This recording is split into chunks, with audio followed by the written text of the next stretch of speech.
Ya habíamos visto en la otra presentación, no sé si conmigo, previamente o no, el tema de antibióticos beta-lactámicos. ¿Bien? ¿Recuerda alguno el tema del funcionamiento, el mecanismo de acción de esas drogas?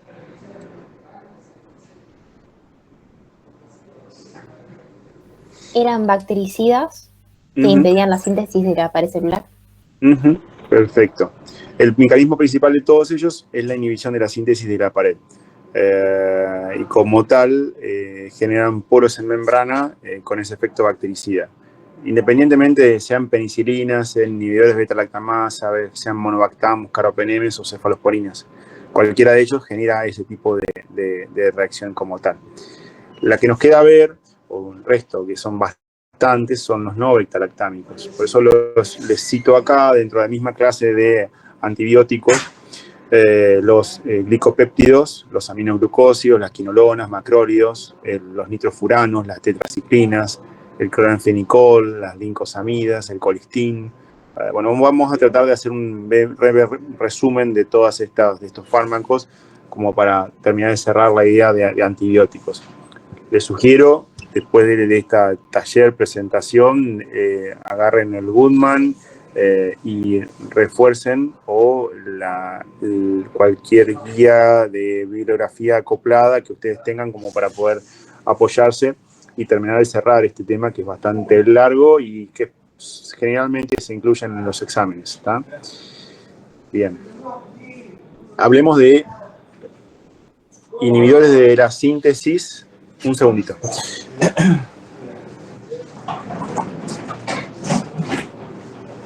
Inhibidores de la síntesis de la pared ribosomal. Ahí tenemos medicamentos como las tetraciclinas, las gliciclinas, el cloranfenicol, los macrólidos, las lincosaminas, las streptoganinas y las oxosolidainonas. ¿Bien? Empecemos con las tetraciclinas, entre las cuales está la más usada, la doxiciclina, como tratamiento, por ejemplo, crónico de una osteomielitis por un SAMR, por ejemplo. Sería una indicación de una doxiciclina. Tienen efecto bacteriostático estas drogas. Lo que generan es, actúan contra bacterias gram negativas, gram positivas, como las clamidias, las micoplasmas o las rickettsias. El mecanismo de acción es la inhibición de la síntesis, pero a nivel ribosomal. Ya no actuamos a nivel de la pared celular externa, sino a nivel del ribosoma. Y se une puntualmente en la unidad 30S de los ribosomas. Y como dato, fue ampliamente utilizada en todo el mundo y en 1992 en Estados Unidos se usaban más frecuentemente estas drogas que las penicilinas en sí. Sobre todo que la ciprofloxatina, que el Bactrim o la ampicilina. ¿Bien? Por eso hay por hoy cepas resistentes a las tetraciclinas como tal, ¿bien? Por el gran uso que tuvo en su momento. Ahí van a ver, voy a esperar que termine de pasar la presentación, porque no se llega a ver, ahí está. Es la inhibición de la síntesis de las proteínas bacterianas por las tetraciclinas. Fíjense, el ribosoma conformado con la unidad 50S y la unidad 30S, la cadena de polipéptidos en la cual actúan las tetraciclinas. ¿Se escucha bien? Sí, profe, se te escucha bien. Bien. Con la unidad 50S y donde específicamente actúan las tetraciclinas, que es en la unidad 30, en el sitio de unión del aminoácido que va conformando la cadena de polipéptidos naciente, ¿está? Actuando sobre el sitio de la transferasa. ¿Bien? De esa forma bloquea la síntesis a nivel ribosomal. Las tetraciclinas son una serie de derivados de una estructura básica de 4 anillos, por eso se llaman tetraciclinas, 4 anillos. La demecociclina, la tetraciclina, la minociclina y la doxi están disponibles en Estados Unidos para uso sistémico. Y dentro de este grupo, las glucilciclinas son un conglomerado de tetraciclinas que sustituyen, que confieren una actividad mayor de amplio espectro contra bacterias resistentes a las tetraciclinas. Por ejemplo, la más usada y que habitualmente tenemos acá en Argentina es la tigeciclina, que es una de las tetraciclinas que usamos para tratamiento de infecciones por gérmenes multiresistentes, sobre todo SAMR. Aunque existen ya bacterias resistentes a la tige puntualmente y tienen mecanismos de resistencia, como ya hablamos previamente en la clase de generalidad de antibióticos. Les muestro en la diapo que sigue, que tarda un ratito en pasar, la estructura de conformación de las tetraciclinas con la tetra y cada uno de los diferentes grupos que se adhieren a la conformación de ese anillo encénico le dan el nombre de la tetraciclina que ustedes estén hablando. Por ejemplo, la tetraciclina como tal, la doxiciclina como tal, etcétera. La aminociclina como tal, fíjense que varía el grupo de unión a los anillos bencénicos. Y eso es lo que le confiere la característica funcional y estructural. 3 grupos de drogas, las clasificamos según la acción, como acción corta, en este caso está la tetraciclina como la más conocida. De acción intermedia, la demeclociclina o la metaciclina, poco usado dentro del ambiente médico. Y de acción prolongada, la aminociclina, me quedaría como el nombre más comúnmente usado. En ese caso, puntualmente la indicación es infecciones por gérmenes multiresistentes y una de las indicaciones más comunes es infección por protésica, por germen multiresistente, infección ósea por germen multiresistente, o sea, osteomielitis en contexto postoperatorio. Esa sería una indicación puntual de la aminociclina. Aspectos farmacológicos.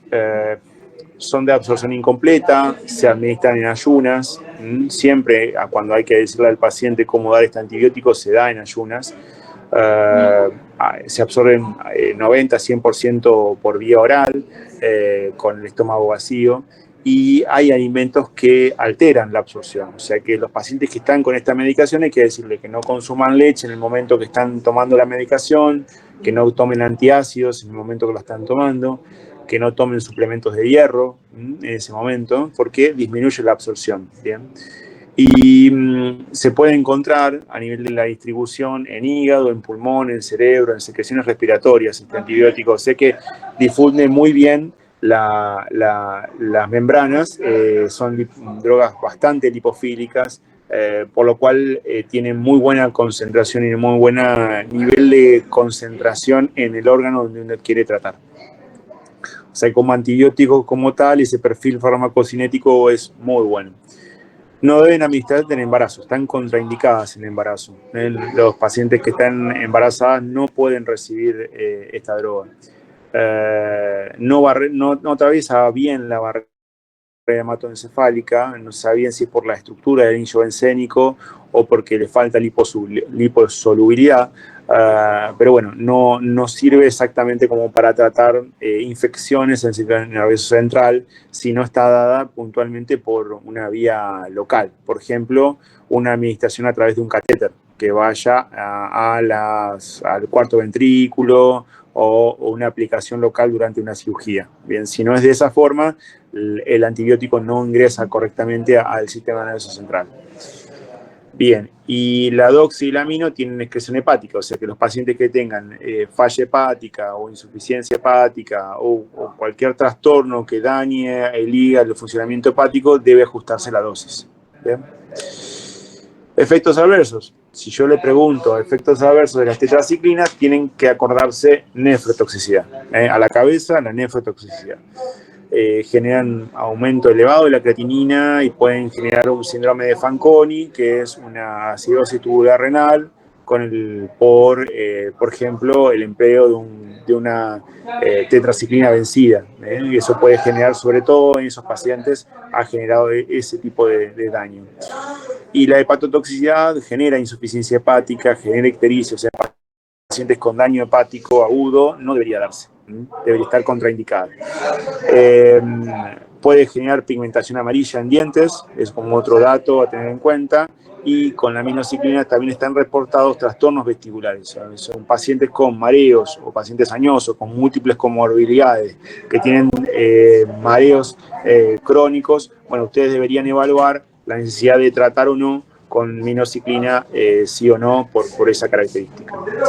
Usos clínicos. A la cabeza está la indicación del SAMR, del estafilocoagulasa negativo METI-R, en el caso de infecciones de transmisión sexual, en el caso de infecciones por micoplasma, clamidias, las clamidias Itachi, la clamidia pneumoniae, son una de los antibióticos más ampliamente usados en ese tipo de infección. ¿Bien?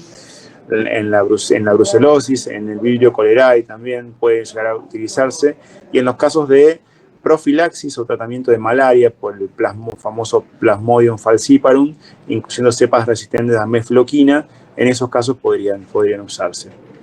Bien, vimos tigeciclina, pasemos dentro de las tetraciclinas a las glicilciclinas, que en ese caso tenemos la tigeciclina.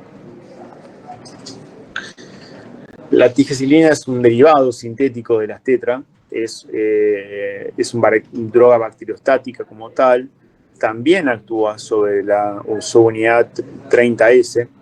A modo de fácil estudio y fácil adaptación, yo le fui poniendo colores en la presentación. Fíjense arriba a la derecha que está pintado en rosa, buscando el mecanismo de acción de la droga para que ustedes recuerden. En este caso, todos los antibióticos que ustedes van a ver actúan a nivel ribosomal, inhibiendo la síntesis de la pared ribosomal. Bien. Actúa también en la unidad 30S y bloquea la entrada de las transcriptasas reversas dentro del sitio A del ribosoma, y tiene lo que se llama efecto postantibiótico. ¿Qué quiere decir? Yo dejo de darle antibiótico y tengo efecto bacteriostático, bactericida, varias vidas medias después de la administración de la medicación. Y eso implica más que nada la distribución de la dosis y el mecanismo de acción prolongado. ¿Bien? ¿Hasta ahí todo bien? ¿Alguna pregunta? Profe, sí. Solo quería preguntar, ¿la tetraciclina está contraindicada solo en el embarazo o la lactancia también? En lactancia también, sí. Okay. En resumen, o sea, toda droga que en embarazo esté contraindicada, es muy probable que en lactancia esté también contraindicada. Sí, en lactancia también está contraindicada. Ok, gracias. Bien. La tigeciclina, al igual que las otras tetraciclinas, se usa por vía parenteral, o sea, se da por forma endovenosa, y tiene una vía media muy prolongada. Generalmente se da una sola vez al día. Bien. Se desconoce la dosis de concentración en el líquido cefalorraquídeo y la concentración similares en plasma, en hueso y en tejido sinovial, y en bilis también, y a nivel renal lo mismo. O sea que tiene una buena distribución. Lo que no se conoce es bien en el sistema nervioso central cómo se comporta. Por eso no es una droga de elección para el tratamiento de infección en el sistema nervioso central. Se da como tratamiento dirigido cuando ya hay aislamiento de germen multiresistente, que esa sería la indicación puntualmente, ¿no? Junto con alguna otra droga que hagan sinergia específicamente. La tigeciclina tiene una actividad frente a bacterias resistentes gram positivas, como los Staphylometis-R, el Strepto, Pneumoniae, Enterococcus fecalis o Faecium, enterobacterias productoras de ble positivo. Bueno, y básicamente esa sería la indicación puntualmente.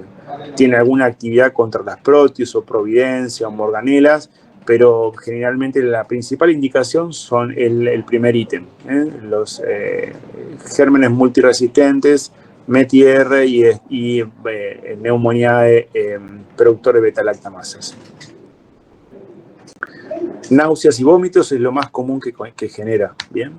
Pero puede producir rash cutáneo, prurito, no se ha reportado fotosensibilidad como lo hay con algunas otras tetraciclinas, pero puede generar aumento de las transaminasas. Y como me preguntaron también, esta también está contraindicada en embarazo y en lactancia como tal. ¿Bien? No se deben administrar juntas con la anfotericina, la clorpromacina, el voriconazol o el corticoide, puntualmente por la interacción que generan estas drogas una con otra. ¿Y qué dosis se da? Generalmente se administra en 24 horas, pero algunos esquemas incluyen 100 miligramos cada 12 o 50 cada 12. Bien. Usos: infecciones complicadas en piel y partes blandas, infecciones intraabdominales complicadas, y el uso off-label, ¿qué quiere decir? Que hay que estar a criterio del médico por el tipo de infección que tiene, la localización y el germen encontrado. Si es un germen multiresistente que ya está con tratamiento antibiótico previo prolongado, lo que haríamos es agregar la tigecyclina a ese esquema y decalar algún antibiótico o sacar algún antibiótico que yo sé que la bacteria es resistente para esta. ¿Por cuántos días es el tratamiento con tigecyclina? Y quería preguntar también si tiene efecto hepatotóxico y nefrotóxico como en el caso de la doxiciclina. Sí, tienen efecto nefrotóxico menor que las tetraciclinas, pero lo tiene. Es hepatotóxica como tal también, o sea que tiene ajuste también en pacientes con enfermedad hepática. Y la dosis va a depender de los días, mejor dicho, va a depender de la infección que vos tengas presente. Si vos tenés presente una infección... Sí. ¿Quién me habla? Ludmila. Sí, profe, te quería preguntar, pensé que... y esa dosis que vos nos mencionaste, 100 miligramos seguida de 50 cada 12, sí. Vía oral, ¿no? No. La tigecyclina se da en forma endovenosa. Endovenosa. Siempre son... recuerden que estos esquemas son de tratamientos antibióticos para gérmenes multiresistentes y la mayoría incluye la administración endovenosa, catéter semipermanente o permanente y antibióticos en forma prolongada. Muchas veces, dependiendo del sitio de infección, el tiempo que ustedes van a usar el antibiótico. Generalmente son mínimo 10 días de tratamiento antibiótico con ese esquema, siempre y cuando ustedes no tengan una toxicidad severa por una droga por la cual requieran suspender, ¿bien? Pero mínimo van a ser 10 días. Y después se va a rotar o no en base a eso. Si se puede decalar algún antibiótico vía oral, es muy probable que el paciente se vaya con un antibiótico vía oral a la casa. Y ustedes ya hayan hecho 7 días a 10 días de tigecyclina para infección, por ejemplo, de piel y partes blandas, respiratorio, infección intraabdominal, y después roten el antibiótico vía oral a otro antibiótico que cubra el germen. Si se puede decalar, se decala. Hablamos de decalamiento cuando ustedes bajan en el espectro del tratamiento antibiótico y dirigen el antibiótico a un germen determinado, ¿no? Sí, puede ser, por ejemplo, si yo bajo a TMS. Por ejemplo, que tengas usted una sensibilidad intermedia o una sensibilidad alta al TMS y puedas bajar de tige a Bactrim. Sería raro pero bueno, hay algunos AMR que responden a Bactrim. Gracias. No, por favor. Bueno, sigamos. Otra droga que estamos dentro del grupo de los inhibidores de la síntesis ribosomal es el cloranfenicol. Son drogas que no suelen usarse muy frecuentemente por el tipo de perfil de toxicidad que tienen. No sé si se llega a pasar la diapo o no, ustedes ven, ahí está. El cloranfenicol, como tal, es un inhibidor de la síntesis también de las células eucariotas, pero que se une en forma al nivel de la unidad 50S ribosomal, e impide la unión de los aminoácidos de uno a otro, formando la cadena, ¿no? de ARN mensajero, para evitar la formación de proteínas. También puede inhibir la síntesis de proteínas de mitocondrias de células de mamíferos. Ambos son 70S, a diferencia de los otros sitios de acción. Y las células eritropoyéticas, los glóbulos, todos los que forman la cadena de glóbulos rojos, son particularmente sensibles a este tipo de antibióticos. O sea que lo que hay que hacer la aclaración que obviamente con este tipo de antibióticos vamos a encontrar efectos adversos más relacionados con todo lo que es hematológico propiamente dicho, ¿no? Entonces fíjense, la inhibición de la síntesis de las proteínas bacterianas con el clonalfenicol, las dos unidades, la 50S y la 30S, el sitio de unión donde actúa el clonalfenicol se une en forma diferente, no actúa en el mismo sitio que el resto de las tetraciclinas, por ejemplo, sino en el intermedio, en el traspaso del sitio de la transferasa con la plantilla del ARN mensajero.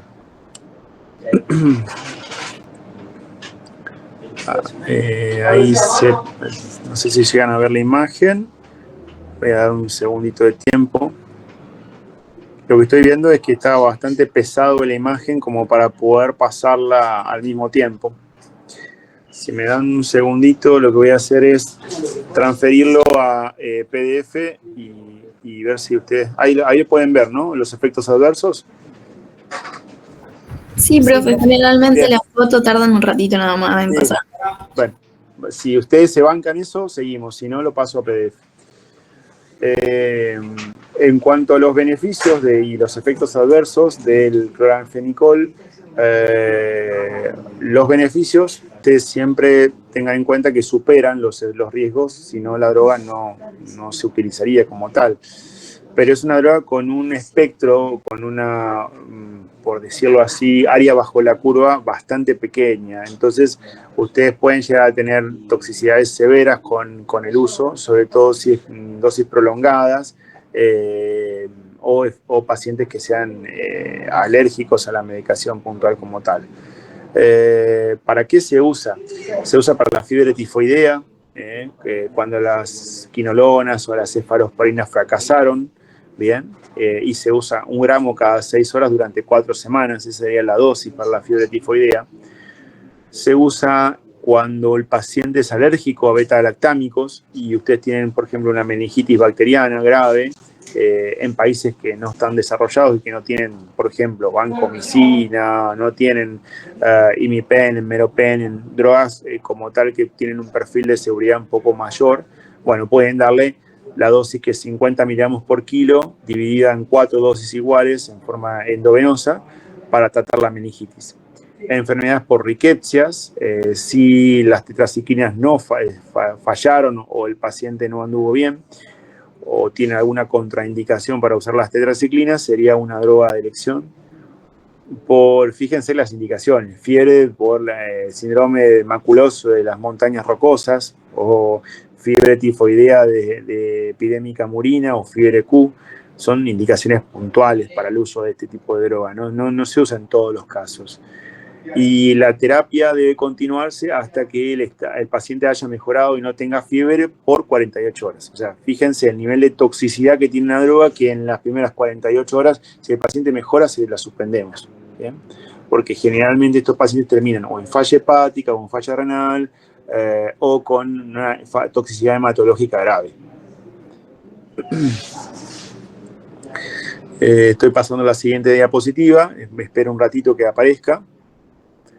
Lo que van a ver en la siguiente diapo va a ser la toxicidad hematológica, la toxicidad cutánea, con erupciones cutáneas que pueden ser consecuencia por hipersensibilidad al cloralfenicol, y fiebre que puede aparecer en modo simultáneo o ser la única manifestación. Que cuando están administrando la droga aparece fiebre y desaparece cuando ustedes dejan de administrarla. Eso es muy común con esta droga. El angiodema es una complicación rara, o sea, ¿a qué le llamamos angiodema? Al edema de glotis, ¿bien? Con dificultad respiratoria, ¿bien? Con disnea, falta de aire. Y puede aparecer lo que se llama la reacción de Heimer, que es una reacción que ocurre después de instituir el tratamiento con el clonalfenicol, por ejemplo, con la sífilis, la brucelosis, la fiebre tifoidea, que es la liberación al torrente sanguíneo de múltiples mediadores inflamatorios. Entonces el paciente puede tener vasodilatación periférica, hipotensión, sudoración, taquicardia, hipotensión, como ya dije, hipotermia, es por la reacción de liberación de citoquinas al torrente sanguíneo. Bien. La siguiente. Bueno, eso sería todo lo relacionado con el cloranfenicol. ¿Alguna pregunta con eso?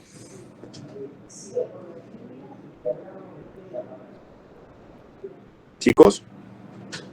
Profe, una consultita. Decía que si el paciente a las 48 horas ya le retirábamos el cloranfenicol. Y si no mejora, ¿también lo retiramos? Para evitar los problemas. En realidad, si no mejora, lo vas a seguir dando. Hasta que tengas, hasta que tengas un perfil de toxicidad y no tolerable. O sea, falla hepática, falla renal, que esa sea la limitante de tu tratamiento. ¿Bien? Gracias. Bien. Por eso esos pacientes, hemograma todos los días, hepatograma todos los días, función renal todos los días, ionograma todos los días. O sea, no son pacientes que no puedan quedar librados al azar. Bien, tienen que controlarse diariamente porque la droga tiene un umbral de un espectro de acción bastante tóxico y el área bajo la curva es bastante chico. El rango de tratamiento es corto. Sí. ¿Cuánto era que tomaba la dosis en la fiebre tifoidea? En fiebre tifoidea, si mal no recuerdo, era 1 gramo cada 6 horas por 6 semanas. Gracias. Bien. Macrólidos. 4 semanas, profe, decía. Sí, ¿cómo? 4 semanas. 4 semanas, exactamente, sí. Sí. Fíjense que son indicaciones puntuales. La fiebre tifoidea se trata de esa forma. La fiebre de origen murino se trata de otra. Generalmente puede ser 3 semanas, 5 semanas. Depende de la bibliografía que ustedes consulten y específicamente la enfermedad que tengan presente, ¿no es cierto? Bien. Macrólidos y cetólidos. Acá tenemos la citromicina, la cliritromicina o la espiromicina o la eritromicina. Más de uno seguramente ha usado alguna vez alguno de estos antibióticos por un cuadro de vía aérea superior, con la indicación de usarlo un comprimido todo durante 3 días o 5 días para tratar un cuadro de vía aérea superior o una neumonía. ¿Bien? En pacientes que son alérgicos a beta-lactámicos sería una opción. Bueno, veamos los macrólidos. Como tal, la clasificación son antibióticos con estructura en anillo, que van a tener diferente conformación el anillo, por integrante de 12 anillos, 14 anillos, 15, 16 hasta 17. Y dependiendo de la cantidad de anillos que tienen y si son sintéticos o derivados naturales, ahí van a tener el nombre de el tipo de macrólido que ustedes van a tener. Los más comúnmente usados son los que están ahí nombrados, no sé si se alcanza a ver, en rojo, que es la eritro, la claritro, la citro y la espiramicina, que son los que se usan acá en Argentina. ¿Bien? ¿Cómo es la estructura? La estructura es como un anillo cuaternárico o con 5 anillos unidos con la unión de puntualmente otras moléculas o estructuras de uniones covalentes que van a dar el nombre a la droga puntualmente. Fíjense la complejidad de la estructura de la misma, ¿no?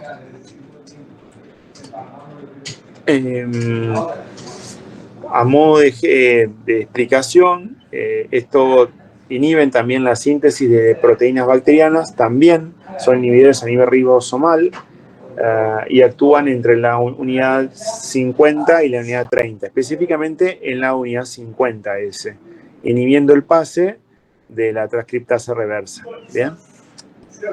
Perdón, del sitio de la transferasa. Son bacteriostáticas, son drogas bacteriostáticas. Bien. Se absorben bien con los alimentos, con o sin alimentos, pero en el caso de la citro, ustedes deben darla con el estómago vacío, ¿bien? Porque es la que sí puede alterarse. Tienen buena distribución, pasan la placenta, pero no la barrera hematoencefálica, y se eliminan por vía biliar y tienen metabolismo hepático. Bien.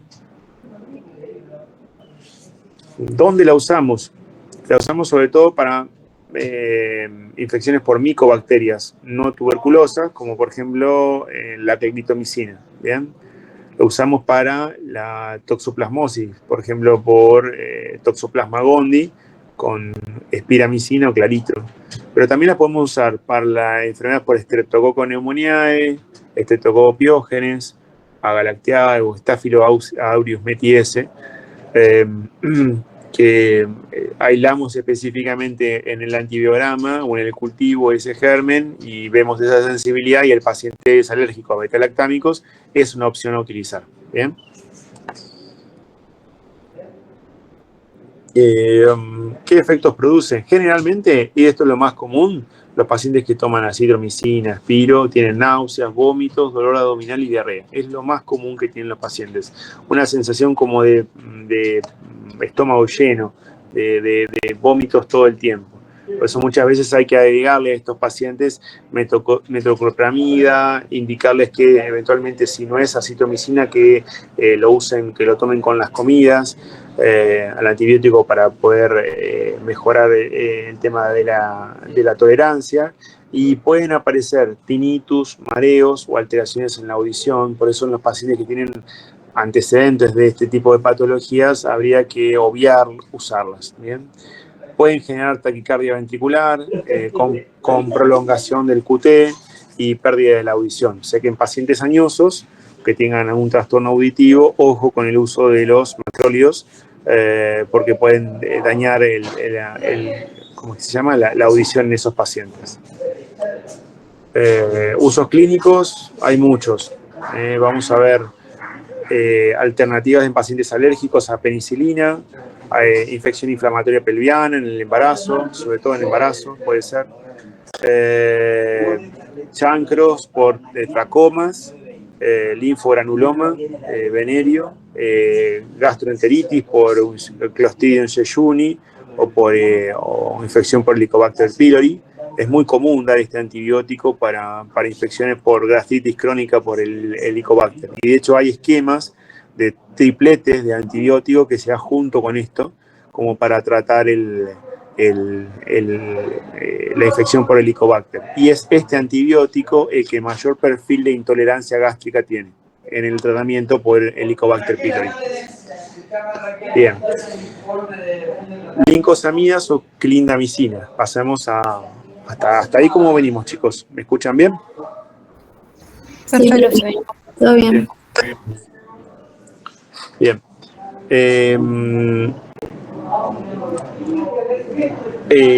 Los usos clínicos. La clindamicina ha reemplazado en gran medida a la lincosamina o lincomicina en la práctica clínica y se usa principalmente para infecciones de aerobios y anaerobios gram positivos, ¿bien? Y algunos parásitos, ¿bien? ¿Cuál es el mecanismo de acción? Bueno, actúa sobre la unidad 50S, fíjense, está pintado de amarillo arriba a la derecha, o sea que actúa sobre el ribosoma, ¿bien? Se une en forma exclusiva a la subunidad y suprime la síntesis de proteínas, y aunque la clinda, el eritro y el cloranfenicol no están relacionados estructuralmente, actúan en lugares muy cercanos. Por eso no se dan juntos, ¿está? No se da clinda junta, no se da eritro junta y no se da cloranfenicol junto. Efectos adversos. Bueno, es muy común los gastrointestinales. 2 de cada 10 tienen diarrea, ¿bien? Asociada. Puede tener infecciones por Clostridium difficile, que es una de las bacterias que puede, al borrar con el metabolismo intestinal y la flora intestinal, genera daño a nivel del tubo digestivo y eso puede ser asiento como para el Clostridium. Erupciones cutáneas pueden aparecer en 10% de los pacientes, sobre todo en pacientes HIV.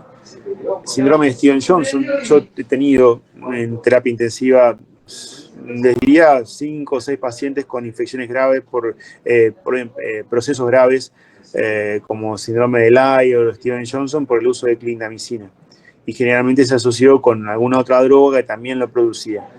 Pacientes que, no sé si ustedes saben, pero el síndrome de Stevens-Johnson es una necrolisis epidérmica tóxica, lo que se hace es empiezan a perder la capa córnea y la epidermis por acumulación de líquido entre la capa córnea y la dermis, y eso hace de que generen ampollas que se revientan y por todo el cuerpo, y el paciente se sobreinfecta y muere por las complicaciones por la sobreinfección, entre otras cosas hipotermia, deterioro del estado general, deshidratación, bueno, un montón de complicaciones asociadas. Se tratan como un gran quemado estos pacientes, ¿no?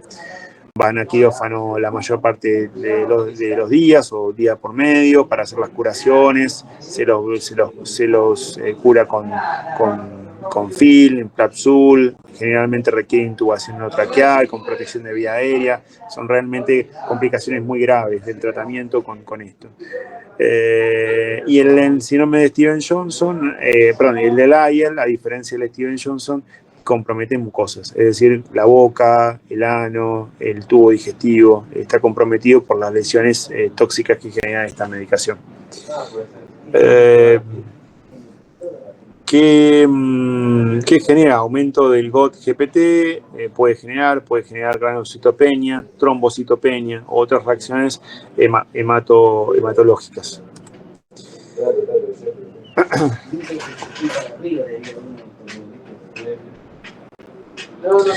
¿Qué otro grupo tenemos? Las streptograninas. Siguen siendo, fíjense, el grupo que actúa a nivel ribosomal.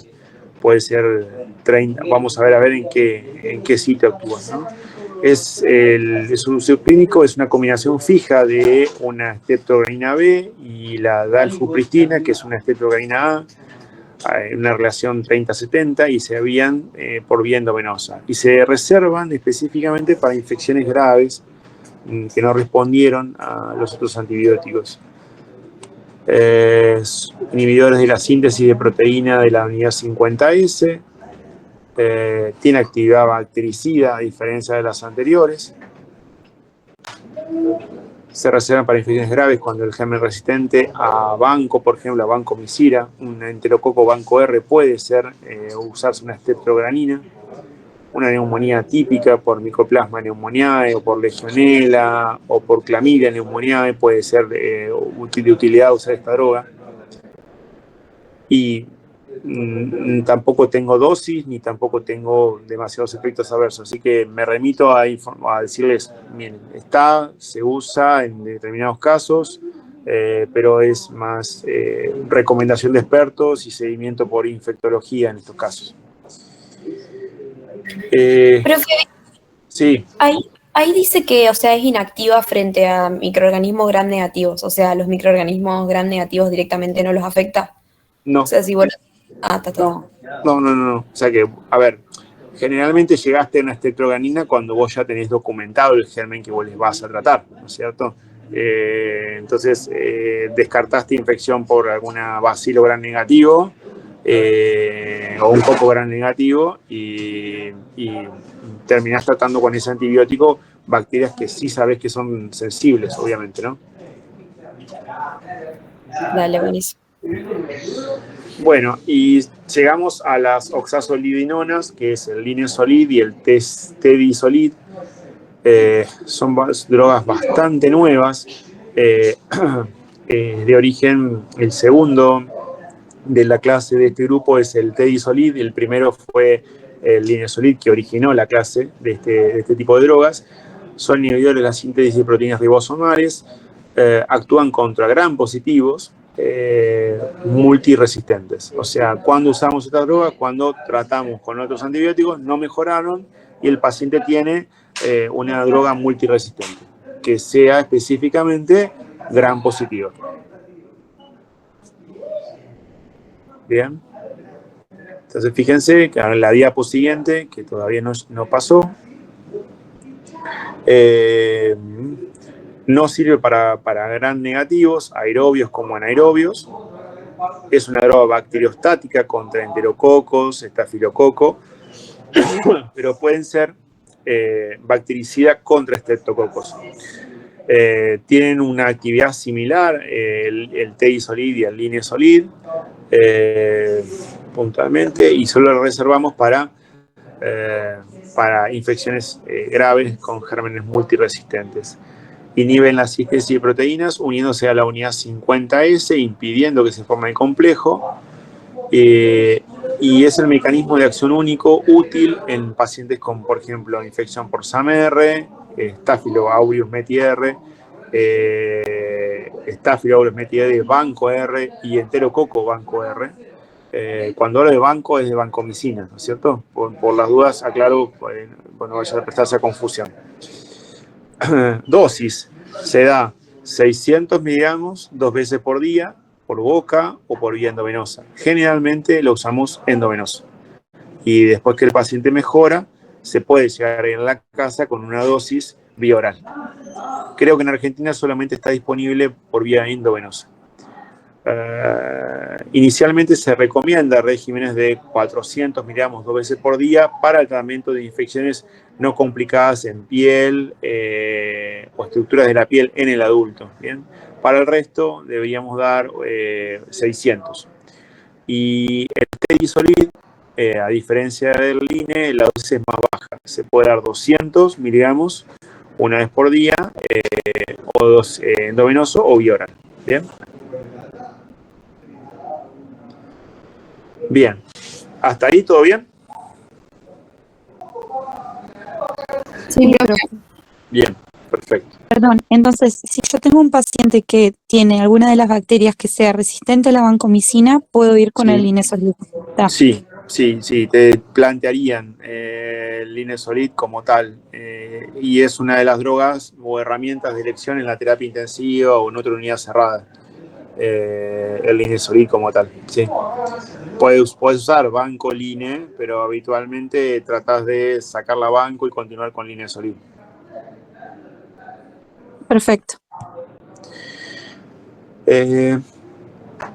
Sigamos con otros grupos de antibióticos, son los que actúan a nivel de la pared celular bacteriana, no precisamente sobre la síntesis de la pared bacteriana, sino sobre la pared misma, que son las polimixinas, los glucopéptidos y los lipopéptidos. ¿Bien?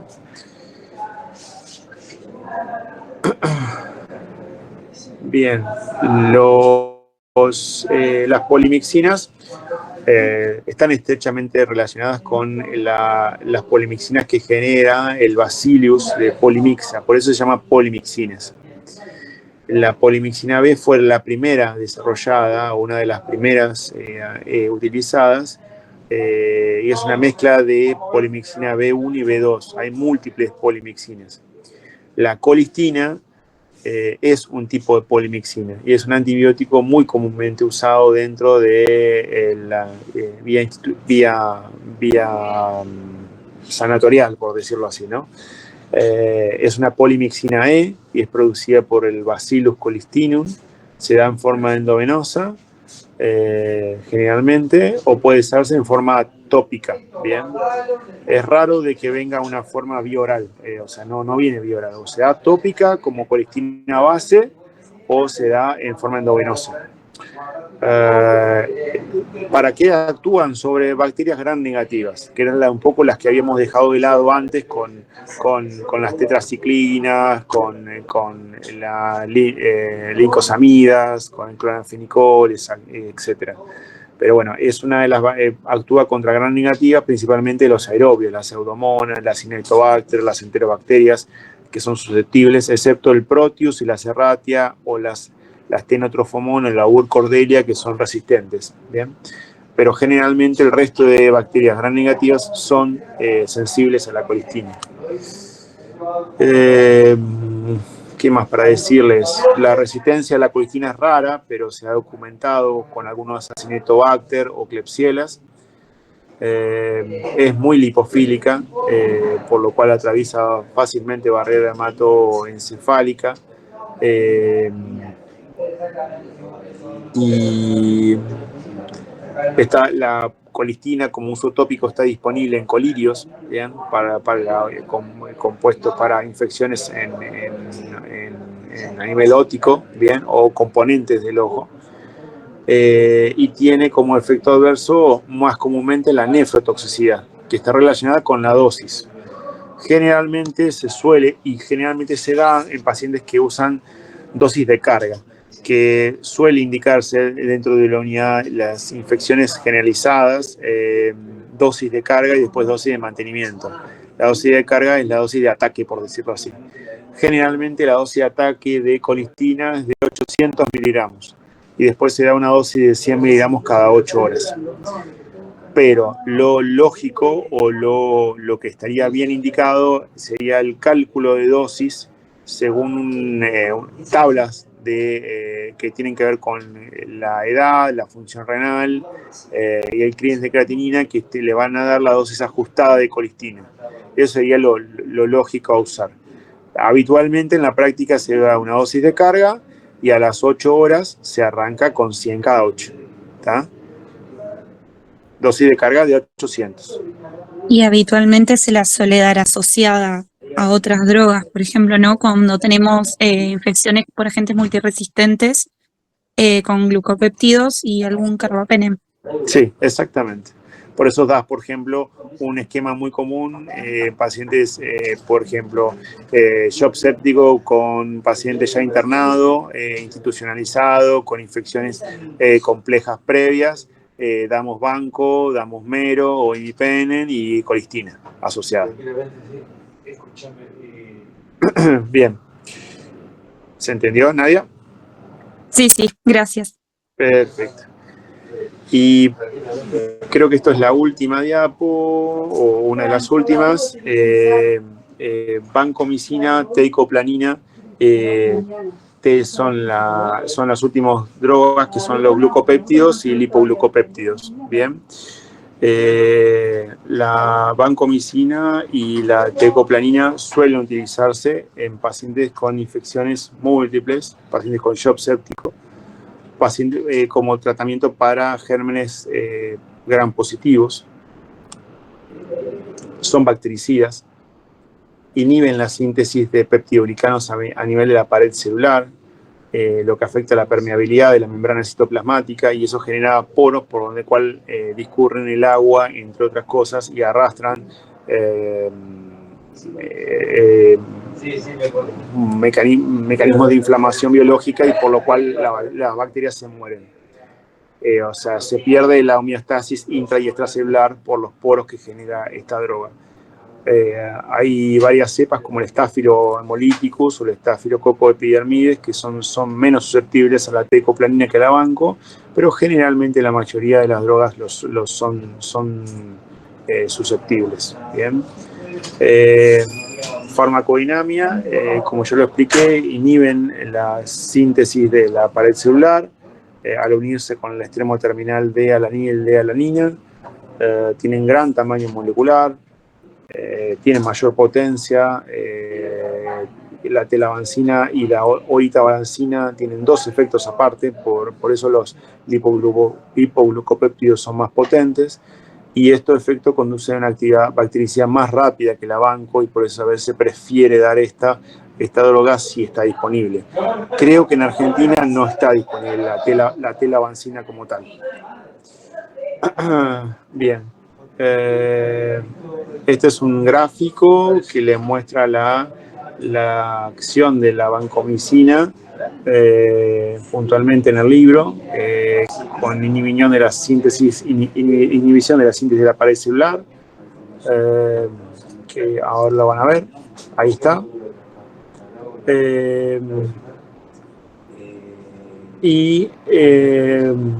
Bueno, para mostrarles otro gráfico más que va a aparecer ahora en breve, van a aparecer células que son resistentes a los glicopéptidos y células que son susceptibles a los glicopéptidos. ¿Qué hacen? Varían el terminal de alanina, en vez de ser de alanina, lo transforman en otro tipo de aminoácido y termina el paciente no siendo susceptible a la acción de esa droga. ¿Bien? Para mostrarles un mecanismo de resistencia. Sigamos con la farmacocinética de las drogas. Se absorben poco por el tubo digestivo, por eso no se dan vía oral, excepto que ustedes tengan que hacer un tratamiento de descolonización o un tratamiento para una bacteria que está generalmente en la luz del tubo digestivo, porque si bien no se absorbe poco, utilizamos ese tipo de acción para tratar una bacteria que se absorbe poco en el tubo digestivo, la eliminan por el tubo digestivo propiamente dicho, y genera el efecto bactericida actuando en la luz del intestino. La teicoplanina se administra por vía endovenosa, tiene buena distribución. La banco se administra por vía intratecal y se eliminan por vía riñón. O sea, todo este tipo de grupo de drogas, tanto la teico como la banco, tienen que ajustarse por vía renal. Los pacientes que están en diálisis, se ajusta la diálisis y se da una dosis de banco post-diálisis generalmente, ¿bien? Para tratar de lograr la mayor eliminación posible de la droga previa y la dosis alta que se mantenga en el organismo durante 24 horas. ¿Bien? ¿Se entendió lo que dije? Sí, profe, pero perdón, tengo una duda. Entonces, ¿es válido si yo tengo la presentación de la vancomicina y en caso de, porque lo había leído, no me acuerdo en qué UP o si fue el año pasado, por una infección de Clostridium difficile, vía oral? Uno de los esquemas para usar el Clostridium difficile es la banco vía oral. Exactamente. Cuando los antibióticos, la banco, entre otros tipos de antibióticos, ¿no? Pero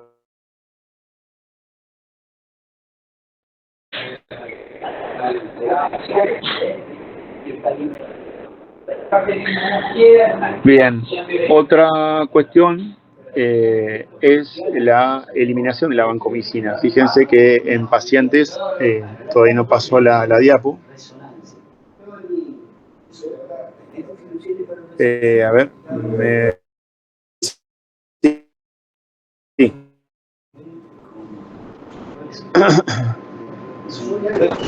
Hola.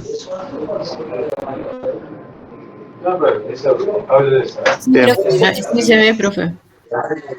Bien, bueno, ahí van a ver dos tipos de eliminación en pacientes que no tienen riñón y en pacientes que tienen función renal alterada y en pacientes que tienen función renal normal. Los pacientes que tienen dializan, fíjense la concentración, cómo está mucho más estable y desciende mucho más lenta el nivel de banco a nivel sérico, microgramo por mililitro. Entonces, eso nos permite, con una dosis diaria única, mantener la droga lo más estable en el organismo y reducir la dosis. O sea, se reduce la dosis, pero se sigue administrando. Y con este estudio que valida ese comportamiento farmacocinético, ¿no? ¿Qué resistencia existe con estas drogas? Bueno, existen enterococos banco R que alteran el sitio de unión, que ahí les mostraba recién hace un ratito que cambian el terminal de alanina por otro terminal y eso es uno de los mecanismos de resistencia. El genotipo VAN-A confiere resistencia inducible a la teicoplanina y la vancomicina E por el Enterococcus faecium o el Enterococcus fecalis.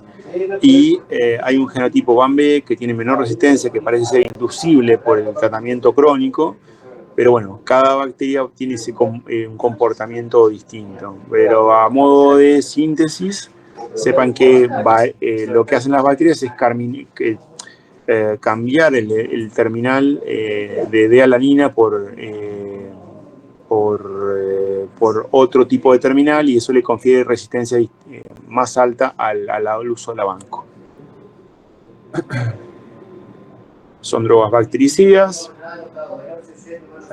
bacteriostáticos frente a enterococos y como tal el efecto más comúnmente que aparece es la nefrotoxicidad rara si se usa sola, pero si ustedes usan colistin, vancomicina y agregan algún antiinflamatorio, probablemente ese paciente termine con una falla renal. ¿Bien? Producen tromboflebitis si se extravasa en la forma de administración y en rara vez pueden producir síndrome de hombre rojo o ototoxicidad. En el abanco también lo puede producir el síndrome de hongo rojo, sobre todo si se administra en forma muy rápida. ¿Qué es eso? Es simplemente un rash cutáneo o un eritema cutáneo que aparece generalmente desde el tórax para arriba, y que se ve por reacción inflamatoria local a la administración de la medicación, y que luego de administrarle algún antihistamínico o un corticoide el efecto cede. Y después, generalmente con dosis sucesivas, eso mejora, no se vuelve a ocurrir.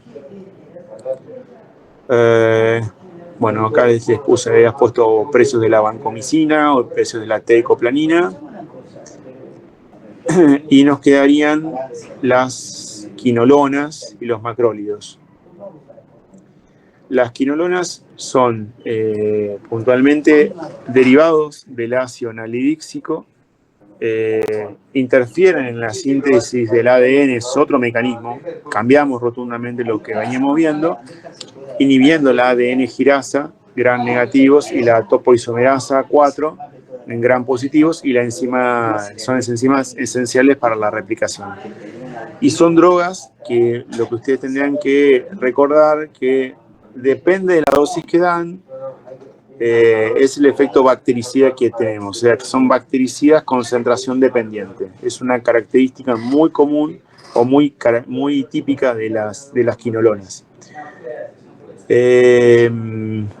Hay desfluoroquinolonas, hay fluoroquinolonas con menor toxicidad articular, pero la mayoría pueden generar daño articular, o sea, o artritis después del tratamiento prolongado con este tipo de antibióticos. Bien.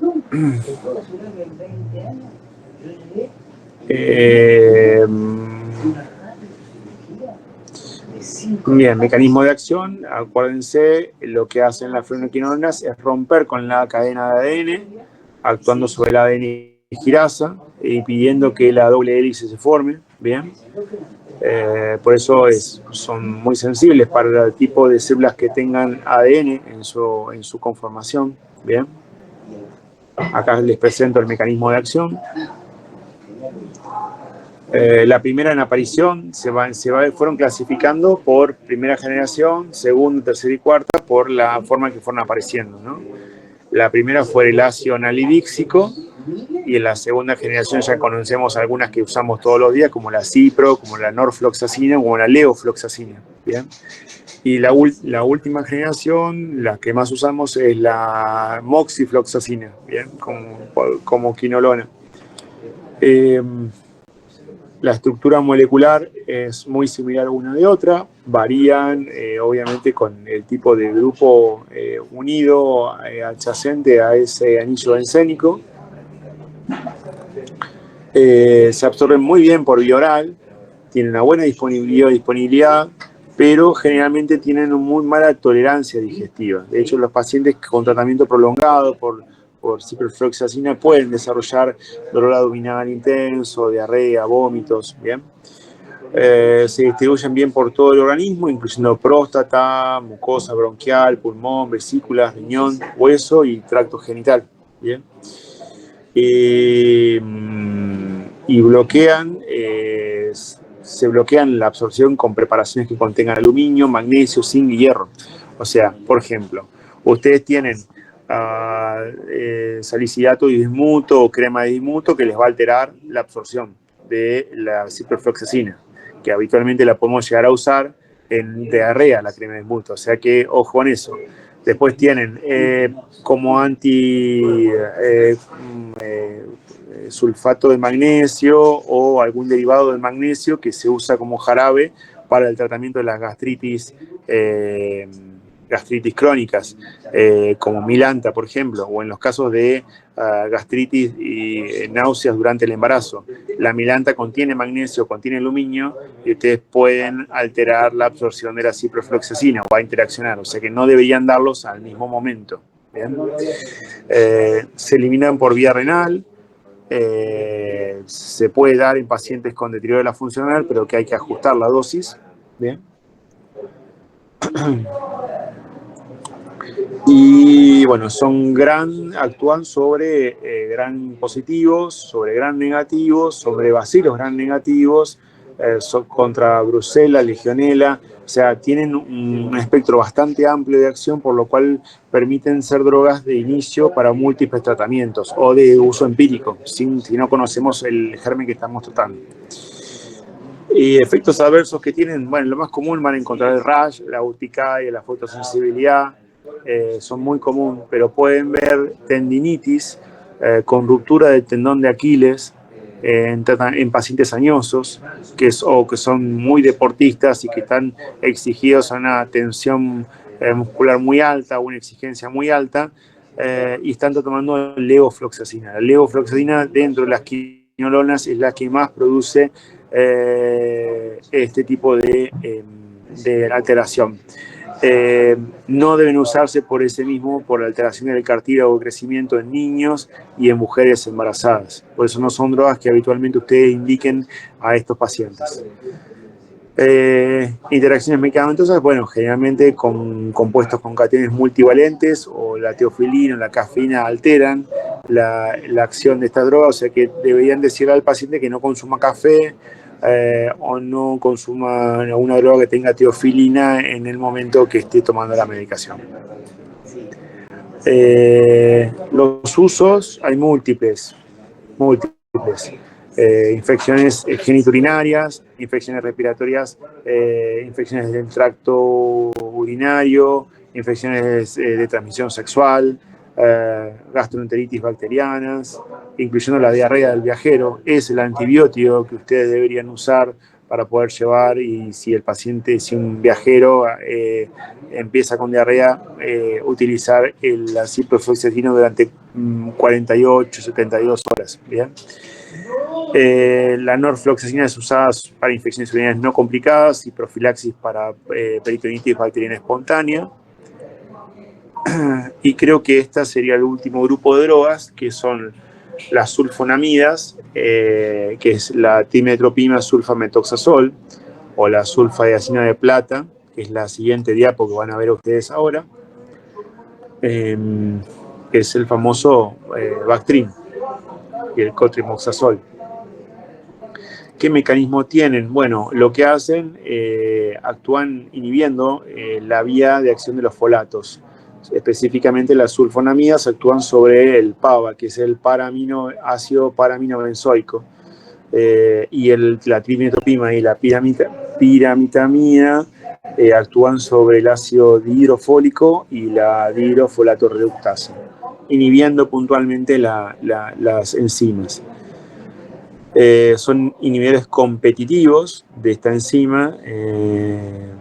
Se pueden usar folato preformado y no se ven afectadas las bacterias puntualmente cuando usan este tipo de drogas. Y las sulfonamidas administradas como agentes únicos son bacteriostáticas como tal, pero cuando se combina con el cotrimoxazol, la timetopima con el cotrimoxazol, tienen efecto bactericida. Se absorben bien por vía oral o por vía endovenosa. El sulfametoxazol se metaboliza principalmente por el hígado, no así la trimetopima, que es diferente. Son dos drogas usadas al mismo tiempo. Se eliminan por vía renal, y creo que no tengo más para comentar. Son drogas C en el caso del embarazo, que quiere decir que no están formalmente contraindicadas, pero sí existe advertencia en cuanto a su uso por el tema de la inhibición de la vía del folato y la del cierre del tubo neural, ¿no? Acuérdense que el ácido fólico es necesario para la formación del tubo neural. O sea, son drogas que ustedes en el primer trimestre de embarazo van a tratar de evitar usarlas.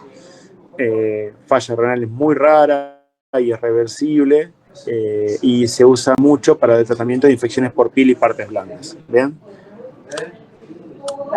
Bien. Bien. Y bueno, quedaría como tal por tema de horas que ustedes lean la parte de nitrofurano, que es la nitrofurantoína, y el metronidazol, que son y los aminoglucósidos, chicos. ¿Alguna pregunta? No, profe.